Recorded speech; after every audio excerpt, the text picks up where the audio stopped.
Ikaw ang magdidikta ng future mo. Hindi ang ibang tao. Kahit ano pa ang sabihin nila, tandaan mo, nasa kamay mo ang kapalaran mo.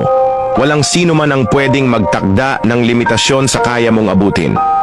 Magsimula sa maliliit na hakbang at huwag kang matakot magkamali. Lahat ng tagumpay ay dumadaan sa proseso. Ang importante, hindi ka sumusuko. Panghawakan mo ang pangarap mo at ituloy lang ang laban. Ang buhay ay hindi kompetisyon, kundi isang paglalakbay na ikaw mismo ang gagawa ng kwento. Sa bawat pagsubok, huwag kang matakot harapin ito. Ang bawat hirap at sakit na nararanasan mo ay bahagi ng kwento ng tagumpay na isinusulat mo. Kaya kapit lang, kayang-kaya mo yan. Piliin mong maging matatag dahil sa huli, ikaw lang ang may kapangyarihan sa kung paano tatakbo ang buhay mo. Buo ang loob, taas ang noo at patuloy sa pag-abot ng pangarap.